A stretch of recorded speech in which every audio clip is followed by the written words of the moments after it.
The Raja Saab పేరుకు తగ్గట్టే డైరెక్టర్స్‌కి పూర్తి ఫ్రీడమ్ ఇచ్చే డైరెక్టర్స్ డార్లింగ్ ప్రభాస్‌తో ఈ సినిమా చేయాలి అనుకోవడమే ఒక సాహసం అయితే, ఆ కథ నచ్చి ప్రభాస్ తన 100% ఎఫర్ట్‌తో ఈ సినిమా చేయడం మరొక ఇంట్రెస్టింగ్ విషయం. 'కల్కి' లాంటి సినిమాలు చేస్తున్న ప్రభాస్ ఒక నార్మల్ హర్రర్ కామెడీ అంటే వినడానికి, చూడడానికి కూడా అంత బాగోదు.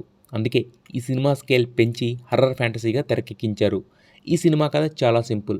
చాలా కాలం క్రితం నానమ్మని వదిలి వెళ్ళిపోయిన తాత, ఆ తాతని తలుచుకుంటూ బాధపడుతున్న నానమ్మ బాధ చూడలేక ఒక చిన్న ఆచూకీ పట్టుకుని తాతని తీసుకురావడం కోసం బయలుదేరిన మనవడు. ఇదే కథకి సైకలాజికల్ టచ్ ఇస్తూ, హిప్నాటిజం ఎలిమెంట్ యాడ్ చేస్తూ, ఒక పక్క కామెడీ, మరో పక్క హారర్‌ని వర్కౌట్ చేయడం అనే పెద్ద టాస్క్ తలకెత్తుకున్నాడు డైరెక్టర్ మారుతి. అయితే అందులో చాలా వరకు సక్సెస్ అయ్యాడు. కానీ పాన్ ఇండియా అప్పీల్ ఉన్న ప్రభాస్ రేంజ్‌కి ఉండాల్సిన ఎలిమెంట్స్ అక్కడక్కడ తగ్గాయి. ఓవరాల్‌గా సినిమా ఎలా ఉంది అనేది చూస్తే, సినిమా స్టార్టింగ్ వచ్చిన ఎపిసోడ్స్ హర్రర్ ఎలా ఉండబోతుంది అని చిన్న ప్రిమైజ్‌తో హింట్ ఇచ్చారు. ఇక ప్రభాస్ ఎంట్రీ చాలా కలర్‌ఫుల్‌గా, చాలా కాలం తర్వాత ఒక డార్లింగ్ మేకోవర్‌లో చూపించడం అభిమానులకు కిక్కిస్తుంది. ఇక ఆ తర్వాత సినిమాలో ఉన్న ఒక్కో పాత్రని పరిచయం చేస్తూ సినిమాని నడిపించడంతో కాస్త స్లోగా సాగిన ఫీలింగ్ కలుగుతుంది. ప్రభాస్ కూడా తన ఇమేజ్ నుండి బయటకు వచ్చి చేయడంతో చాలా సీన్స్ వర్కౌట్ అయ్యాయి. ఇక ఫస్ట్ హాఫ్‌లో 2 సాంగ్స్ చాలా కలర్‌ఫుల్‌గా ఉన్నాయి. ప్రీ ఇంటర్వెల్ నుండి అసలు కథలోకి ఎంటర్ అవుతుంది సినిమా. ప్రీ ఇంటర్వెల్ సీక్వెన్స్‌లు బావున్నాయి. సెకండ్ హాఫ్ స్టార్టింగ్ నుండి రాజాసాబ్ గేరు మారుతుంది. అయితే హర్రర్ లేదంటే కామెడీ సీన్స్‌తో బండి నడిచింది. సెకండ్ హాఫ్ సినిమాకి ప్రధాన బలమని చెప్పుకోవచ్చు. కథలో ఉన్న సింపుల్ ఎలిమెంట్‌కి సైకాలజీ టచ్ యాడ్ చేయడంతో కొన్ని సీన్స్ మరీ కాన్సంట్రేట్ చేసి చూస్తే తప్ప అర్థం కాకపోవచ్చు. కొంతమందికి ఈ హిప్నాటిజం, సైకాలజీ అంతా కాస్త గందరగోళంగా అనిపించవచ్చు.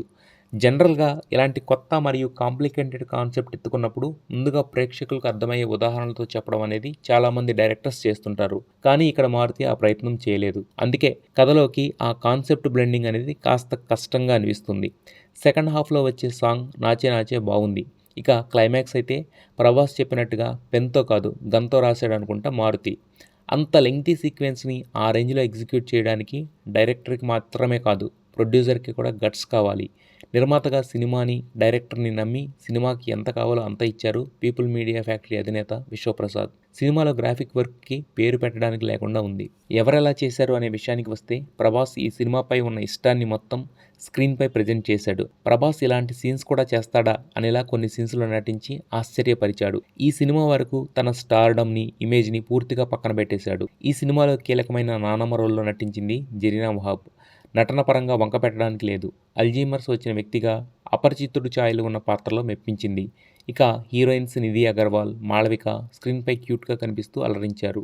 రిధి పాత్ర చాలా లిమిటెడ్. సంజయ్ దత్ పాత్ర బావున్నా డిజైనింగ్‌లో ఇంకా కేర్ తీసుకుని ఉండాల్సింది. ఇక సత్య, వీటీవీ గణేష్, సప్తగిరి కామెడీ పండించడానికి తమ వంతు సపోర్ట్ అందించారు. సముద్రగని ఒక మామూలు పాత్రలో కనిపించాడు. టెక్నీషియన్స్ విషయానికి వస్తే ఈ సినిమాకి రచయిత, దర్శకుడు అయిన మారుతి చాలా హార్డ్ వర్క్ చేశాడు అని అర్థమవుతుంది. రైటింగ్‌లో పెద్దగా మెరుపులు లేకపోవడంతో కొన్ని సీన్స్ తేలిపోయాయి. అక్కడక్కడ స్క్రీన్ ప్లే లోపాలు ఇబ్బంది పెట్టాయి. కానీ ఓవరాల్‌గా డీసెంట్ కంటెంట్ డెలివర్ చేశాడు. అయితే ఆ కంటెంట్‌ని తన ఆర్ఆర్‌తో నెక్స్ట్ లెవెల్‌లో నిలబెట్టాడు తమన్. క్లైమాక్స్ అంత ఎలివేట్ కావడానికి తమన్ మ్యూజిక్ కూడా ఒక కారణం. చివరి 20 నిమిషాల్లో అయితే ఆర్ఆర్ లేని ఒక్క ఫ్రేమ్ కూడా లేదు సినిమాలో. సినిమాటోగ్రఫీ బావుంది. ఎడిటింగ్‌లో టోనింగ్ కొంచెం సెట్ చేసి ఉండాల్సింది. పీపుల్ మీడియా ఫ్యాక్టరీ నిర్మాణ విలువలకు తిరుగులేదని చెప్పుకోవాలి.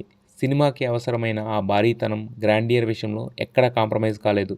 ప్రొడక్షన్ వాల్యూస్ ఈ సినిమాకి ఒక ఎసెట్ అని చెప్పుకోవాలి. మొత్తంగా పండగ బరిలో మొదటగా దిగిన ద రాజసాబ్ చాలా వరకు మెప్పిస్తాడు. కాస్త అర్థం చేసుకోవాలి, అక్కడక్కడ అడ్జస్ట్ అవ్వాలి అని ఫిక్స్ అయ్యి థియేటర్‌కి వెళితే సినిమా ఎంజాయ్ చేసి రావచ్చు.